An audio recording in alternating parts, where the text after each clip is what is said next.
So the first question on Jeff's list is, what in your background or professional interests led you to want to get involved in study abroad?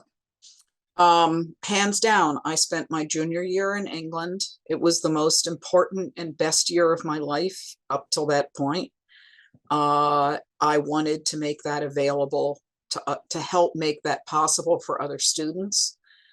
And at the time, Belmont only really had study abroad programs in non-English speaking countries.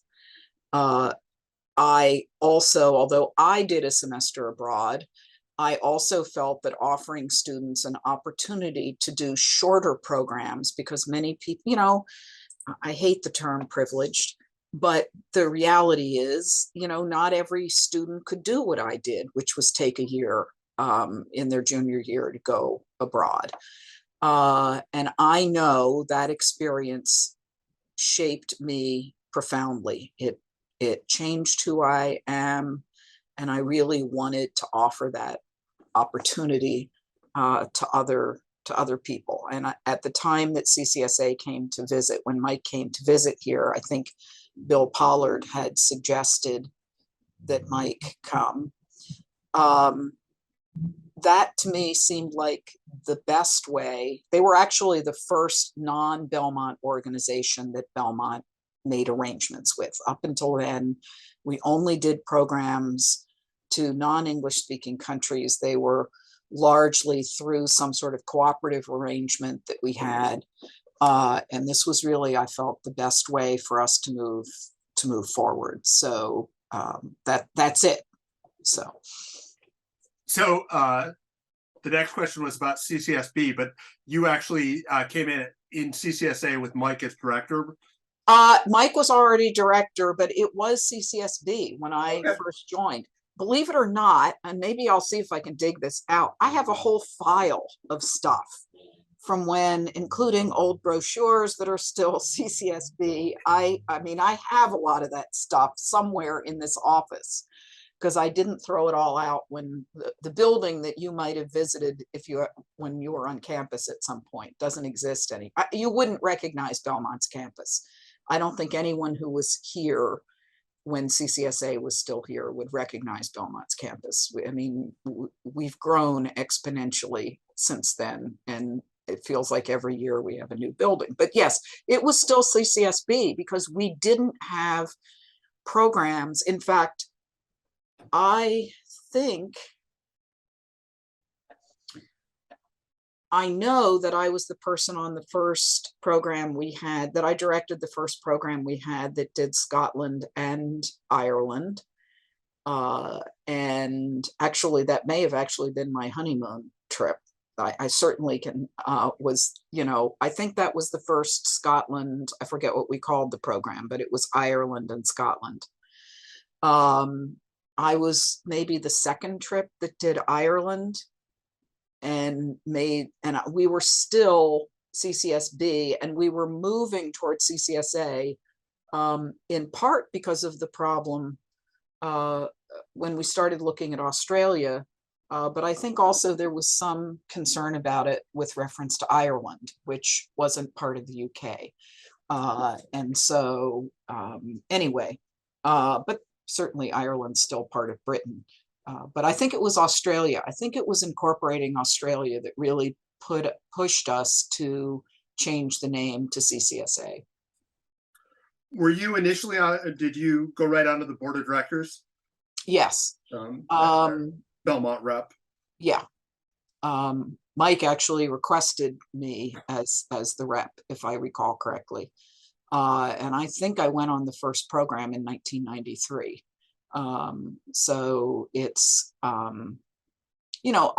from my perspective, I felt like it was an immediate, in fact, I think we put our first student on the program the summer we joined.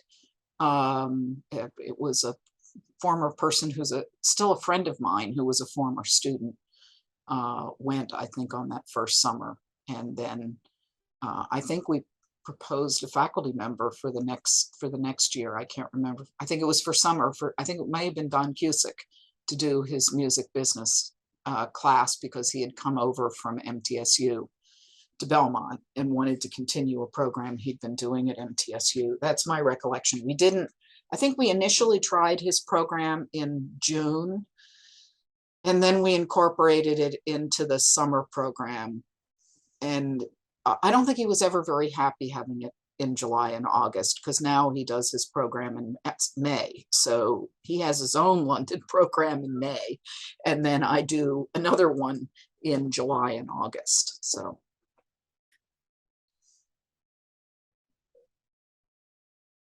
What was your first experience going abroad with CCSA? You mentioned it a minute ago, but. I can't remember if it was my first or my second that stands out to me very strongly. It was a London summer program. And it was either the first or the second. It was a hard first experience. I'll just say that.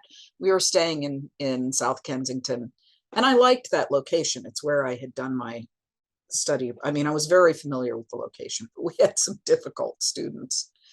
And I still remember putting the last student, it was pouring rain, and putting the last student on the bus out to the airport. And as usual, I was staying on another day or so. I don't think anyone else was staying, maybe one other person.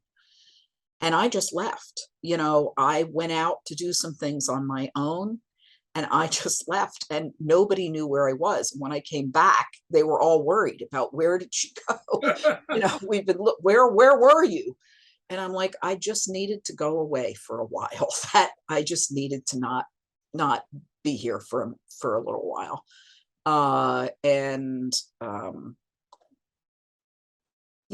Well, we've all had programs like that. We've all had students like that.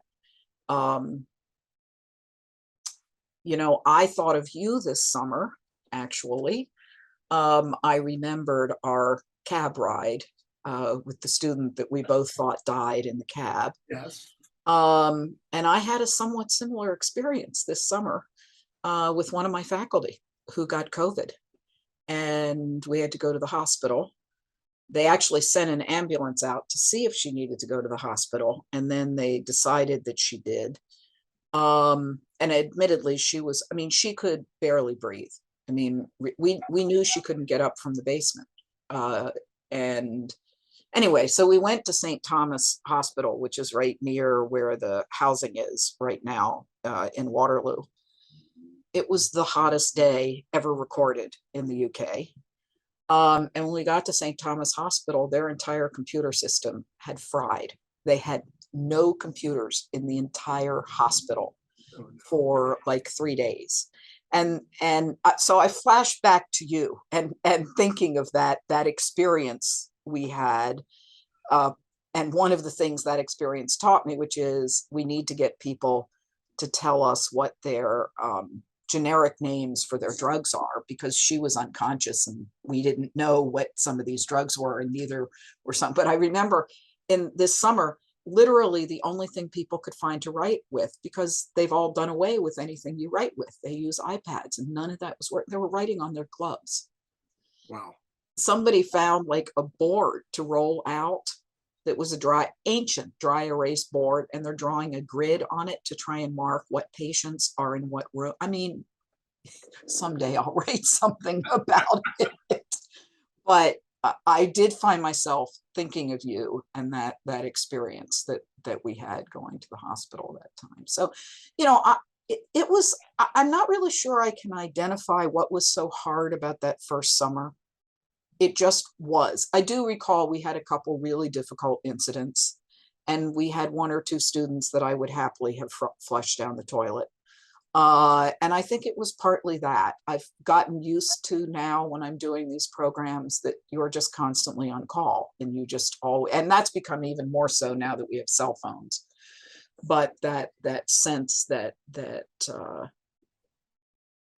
you never really can call your time your own. And I've kind of adapted to that, and I expect that. I go into it expecting that. And so, but that first summer I think was really difficult that way.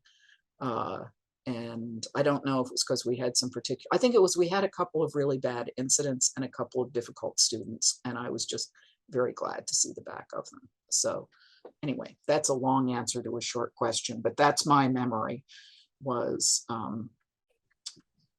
that as soon as I sent them off, that's all I wanted to do was just walk away and not be answerable to anybody for several hours. So. I know I'm going away from Jeff's Mm-hmm. thing. I'll come back to it, but I know you directed a lot of programs, including we had a Cambridge. Yes, I did over the years, I had done the Cambridge semester.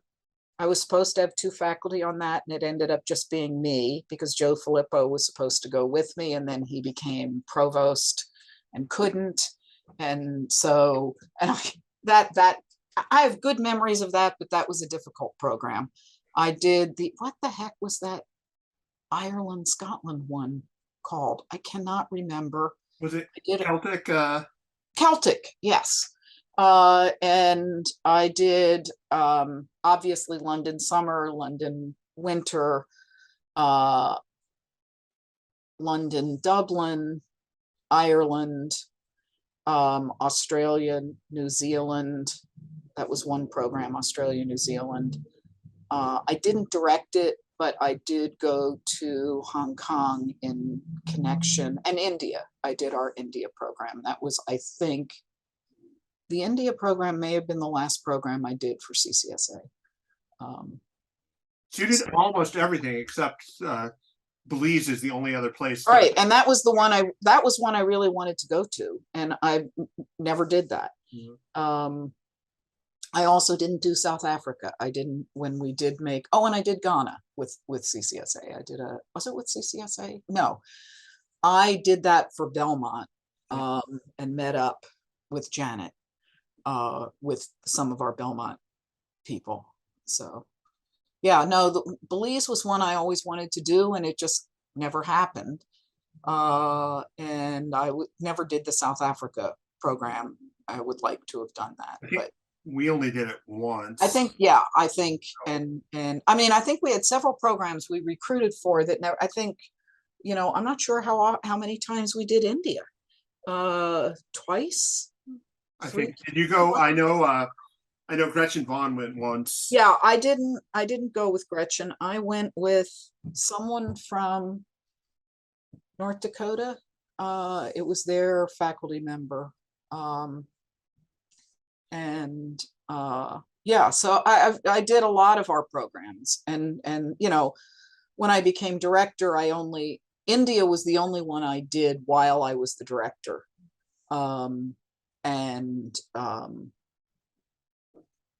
So yeah.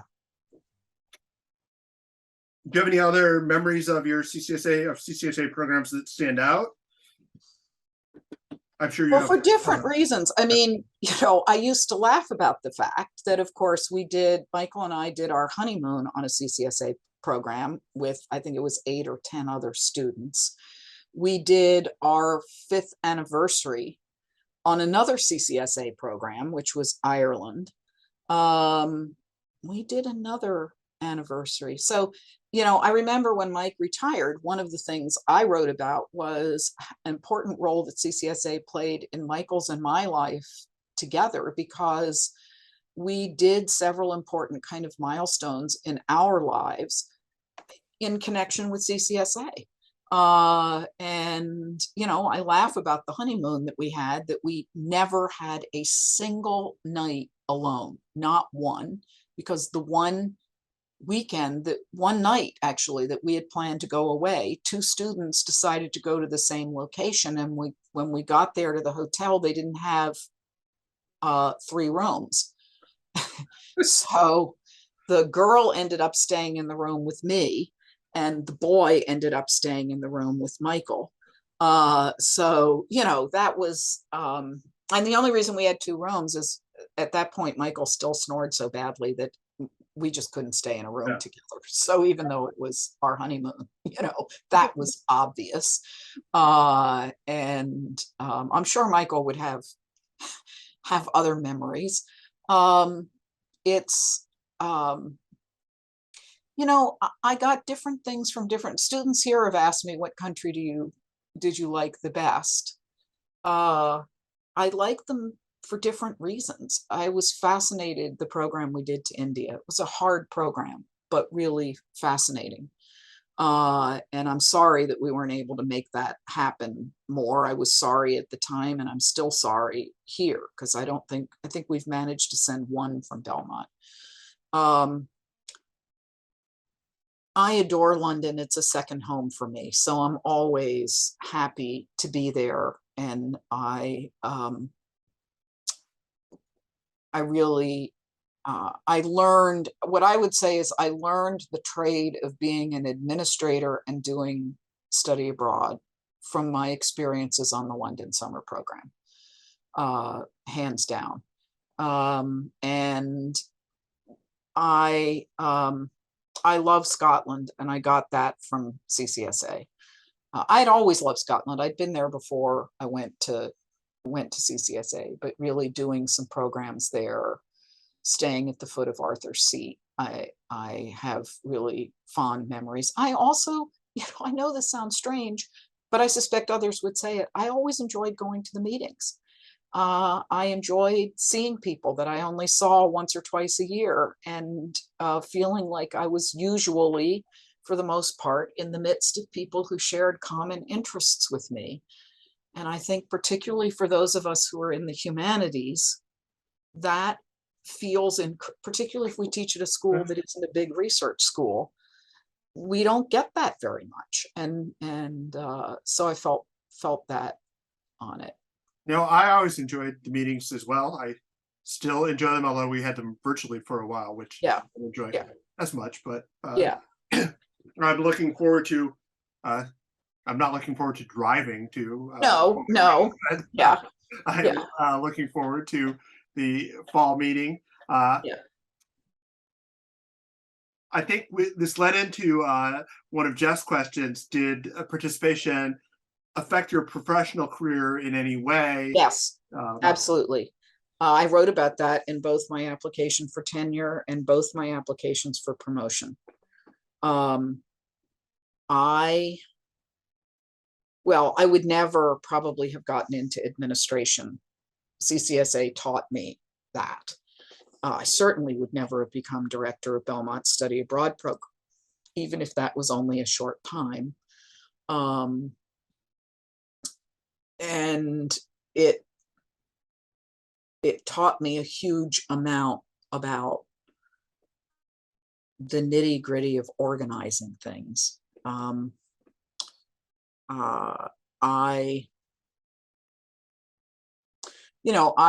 If there's a regret I have, it's that in all of this, I've only very rarely had an opportunity to teach on study abroad, because from the beginning, what I was mainly doing was administrating. And because of the size of Belmont, and we only had one rep, I was generally doing administrative work, not teaching.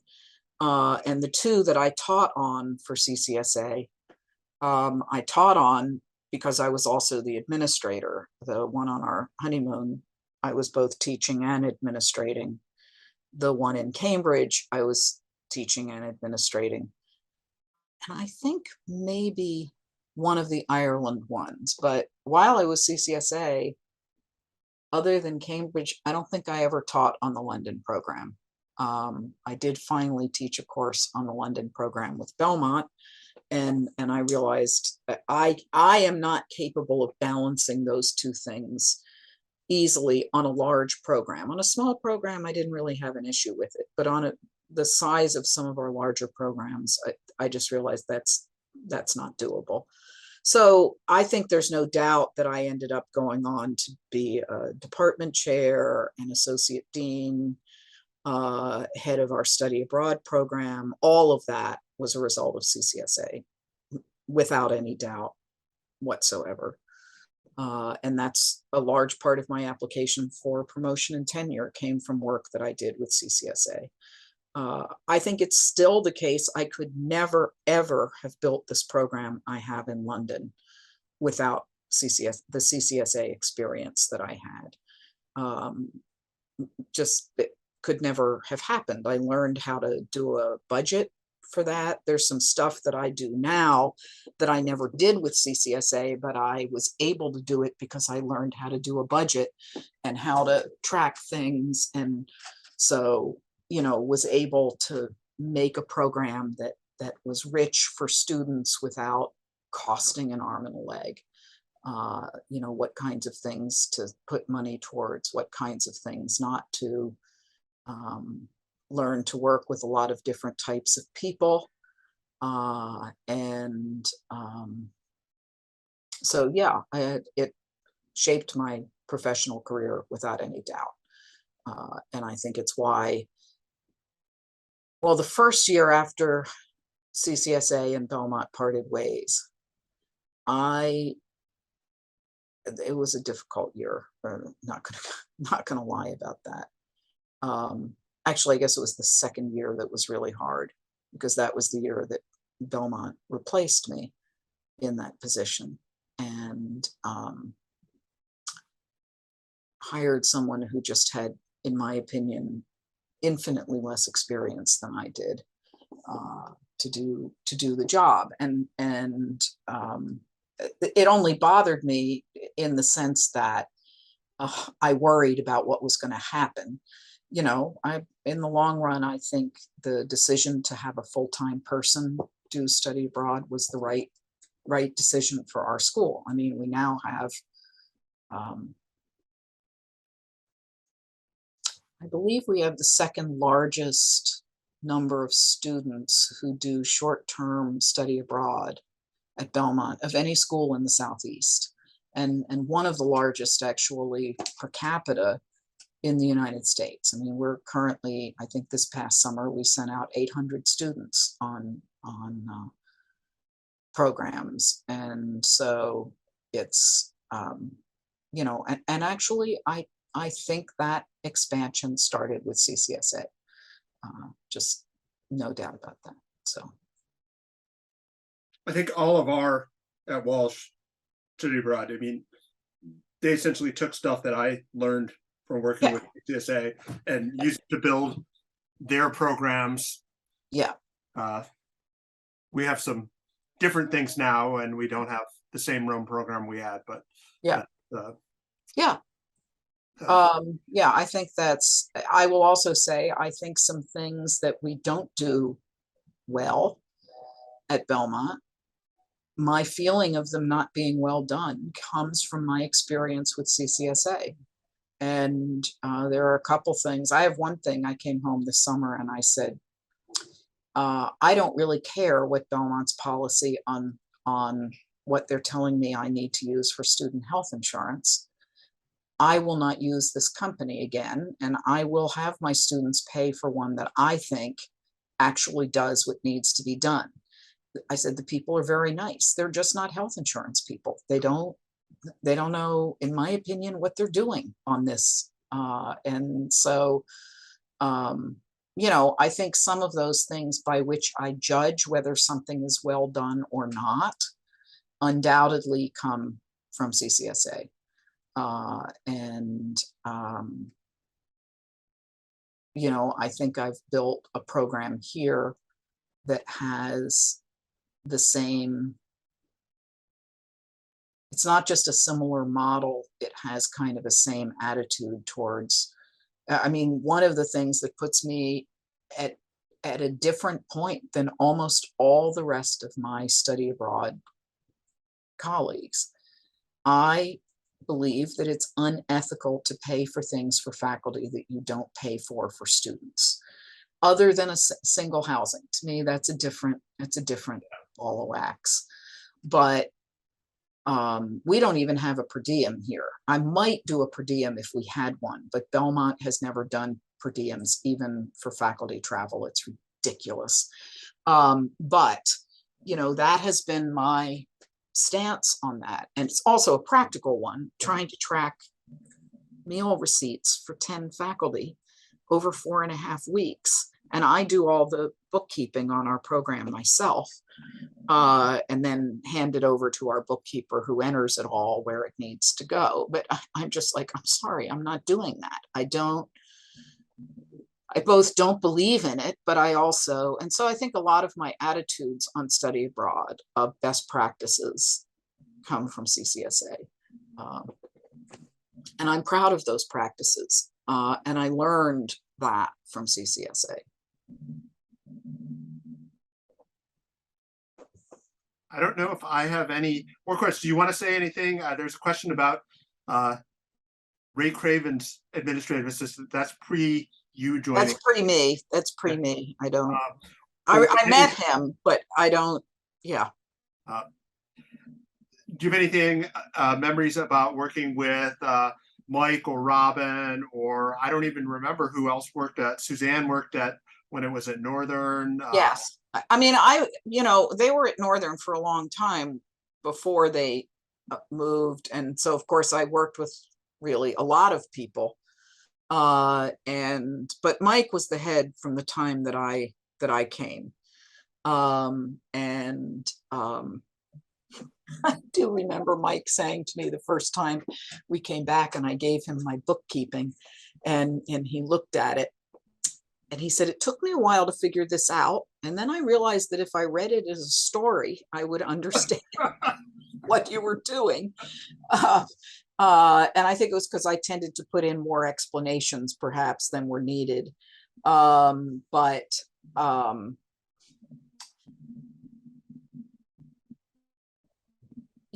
think really from the beginning, even though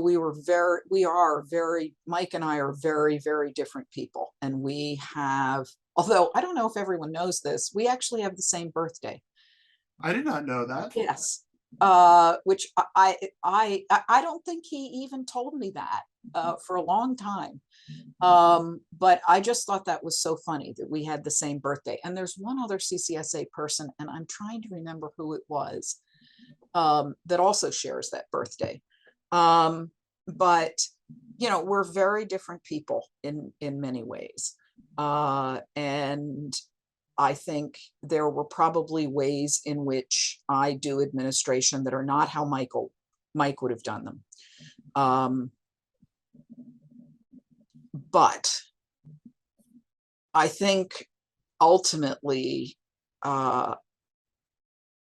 those differences arose as much as anything from personality differences, that at bottom line, I think we cared about the same things and wanted the same things. I really, like I said, I learned most of how to do this job. I think maybe the main thing that I would say I added or maybe was different in is I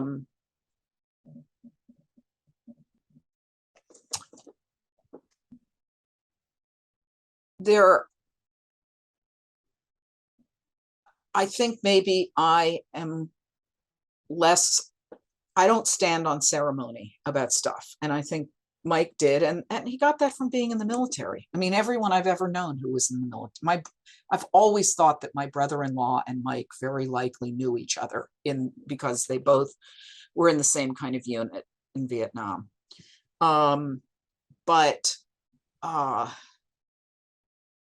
We worked well together. And I can only think of one occasion when we had a serious disagreement on a London program.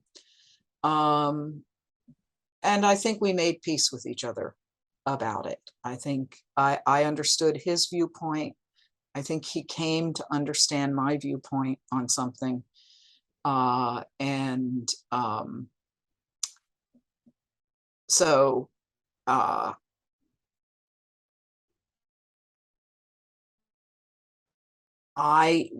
enjoyed working with Mike. I also, I always felt that we had a great staff. I actually felt I had pretty good staff here in Nashville. I think we had some challenges in Nashville that we didn't have at NKU. Largely arising out of Belmont more than anything. And I think also, I don't know how many private schools are still part of CCSA. But I know that part of the tension that developed between Belmont and CCSA really was over, I think, on some level, some different directions that CCSA and Kentucky schools and Belmont were going. And in that sense, I think what happened for both groups was the right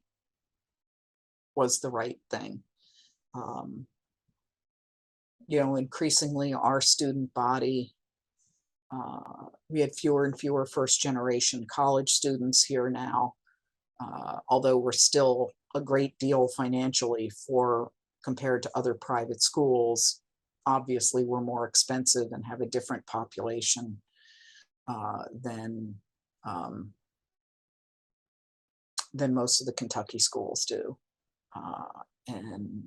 And I think, frankly, there were a lot of people in the Kentucky schools who were extremely, I mean, there's no other way of putting this, who were just resentful of the fact that it left Kentucky. Yeah.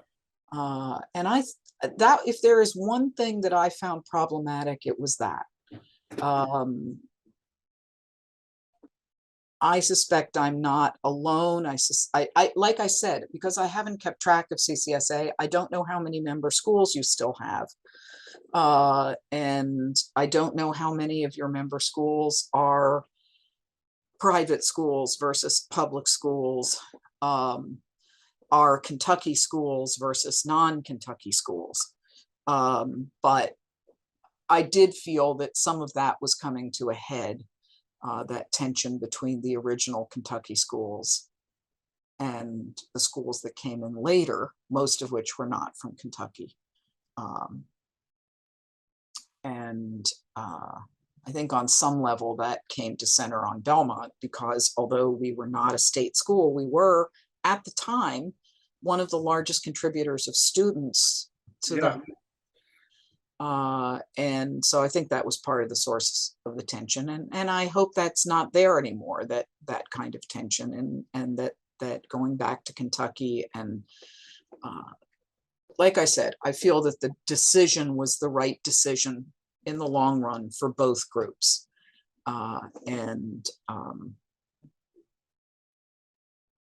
But I do feel it also taught me a lot about working with different constituents, which I think is something that most people who come up through a department chair, associate dean, etc., don't get that. And I think that was really a valuable thing. And I think a lot of other things that I work on at Belmont now, like curriculum, also on some level arise out of my experience with working with CCSA. So I can totally agree with that. My first experience managing other faculty, managing curriculum, serving on the curriculum committee, doing lots of things. Fortunately, in my real job, I should probably stop recording at this point, but I don't, part of my job is not to follow a class where a faculty member sexually harass students, but I'll cut that part out. Yeah.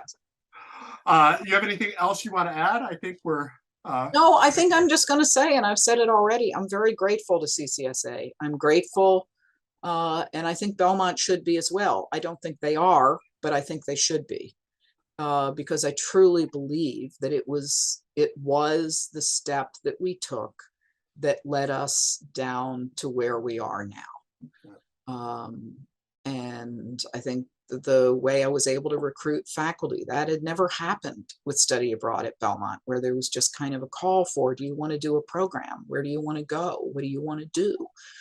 And in the end, that was largely what I think caused us to separate, was that the regulations with CCSA came to be more restrictive than the university wanted to have. Without any doubt, that was a primary issue.